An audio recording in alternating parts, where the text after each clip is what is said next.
which is Snatched, which I was really looking forward to. This is Amy Schumer and Goldie Hawn. Oh, yeah. And unfortunately, like most things in life, you look forward to something and you get disappointed. Sadly. I really wanted to like this. I love both of them. Goldie Hawn hasn't been in a movie in 15 years, and when you see her in it, and there's some pictures of her younger too, and you remember how great she was. And she's good in this, and Schumer's good too, but the jokes just they fall flat for the most part. And they really go for the raunchy stuff, which I like. I'm totally fine with that. But when you go for the raunch just for raunchy's sake, it doesn't really work. There's a gag with a tapeworm that's just pretty disgusting, and the movie for the most part doesn't work. So that's going to come in third place this weekend, maybe second though. It's actually battling King Arthur: Legend of the Sword. The two of them are going to battle it out for second and third. Guardians of the Galaxy is going to come in first. But King Arthur: Legend of the Sword cost $175 million to make, and it's barely going to make $25 million this weekend. So that's going to be the first big box office bomb of the summer. Okay. What are you thinking about Steve Harvey? Is Steve Harvey losing his mind? I don't think that he's necessarily losing his mind. I mean, he just doesn't want people to walk next to him in his office, or around the studio. He doesn't want people interrupting him when he's trying to do whatever in the makeup chair. He wrote this memo, which was just kind of, it doesn't come off very well. I guess they're starting the new season of his show, and he was just very upset with everybody coming up to him and constantly trying to talk to him in the hallway and talk to him in the makeup chair and going into his dressing room. So he basically said, don't even try to come into my dressing room unannounced without an appointment, or my security is going to throw you out. I mean, the memo was written like it was a memo to, not to people you work with, but to people you kind of hate. But he explained it yesterday to Entertainment Tonight, saying, look, I don't have that much time. People were taking advantage of my time. I could have handled this better. I probably didn't need to write this nasty email, but, it is what it is. Yeah. A couple other things that of note. Scandal has gotten its walking papers? Well, not necessarily.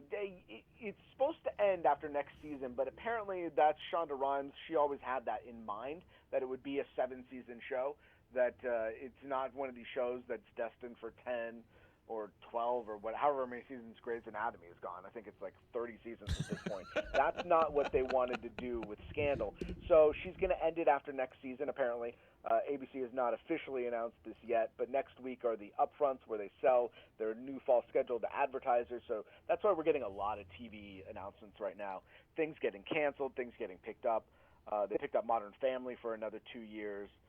And a bunch of shows were canceled on various different networks. So we're going to get a lot of these full schedules in the next couple of weeks here. Modern Family, that's a juggernaut, right? Has that jumped the shark yet?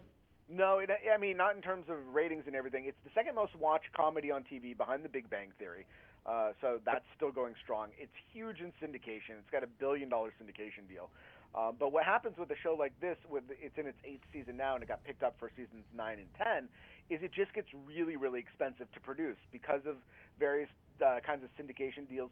Who picks up the cost of the show after so many seasons, and just the cast salaries. The cast, they get raises every year when they renegotiate their contracts, and they're at that time they just renegotiated contracts. So it costs a lot of money to produce a show like that. But when you're the second most watched on TV and one of the most watched shows on TV, not just comedies of anything, they're going to keep you around for a while. And they're talking about American Idol, too, coming to ABC? Yeah, ABC got American Idol, and this is going to be one of they announced it this week ahead of the upfronts next week. And one of the things they're looking for now is a host, and for the judges, Seacrest apparently is in talks to host, because he just came to ABC to co-host with Kelly. And now there's singing competition wars like the Late Night Wars, because The Voice is booking up all the judges that American Idol was going after. American Idol was apparently going after Kelly Clarkson and Jennifer Hudson, 2 alumni of the show, the biggest success stories out of American Idol. And The Voice swooped in and snatched them up. So Jennifer Hudson's going to be a coach on The Voice next season, and then Kelly Clarkson in the following season. So, they're really going after each other's talent, which is, fun to watch. Why is American Idol, why did it go away if it's coming back? That's the million-dollar question that everybody wants to know. Usually you have to go away for a while for people to miss you, like a Full House or, a Gilmore Girls or a Star Trek or whatever. But when the show went off the air last year, it was still, I think it was just outside of the top 10. It was maybe 12 on the list of most watched shows. The audience was certainly down from its high point of 30 million or Right. so when it first started, but people were still watching, and it doesn't take much to make a big hit. I think on average, somewhere around 9 or 10 million people were watching American Idol. Dancing with the Stars gets around 11 to 12 million, so not that big of a difference. And ABC has long tried to get a music competition singing show a hit for them. They've never been able to do it. And Fox had American Idol, NBC had The Voice, so now they saw a chance. I guess they thought, it wasn't time because there's still an audience there. So let's bring it back and see how it does. Any word on Star Search coming back? That would be fantastic. I would watch that. I mean, I used to love watching Star Search as a kid. So. Jason Nathans. Well, Yeah, the match game is coming back, right? This Love Connection, I think, is coming back. I mean, you've got a lot of these things coming back. That's old as new again. We'll be back in 2 and 2. Jason Nathanson, ABC News correspondent. Jason, thanks for checking in. Take care. 8:26.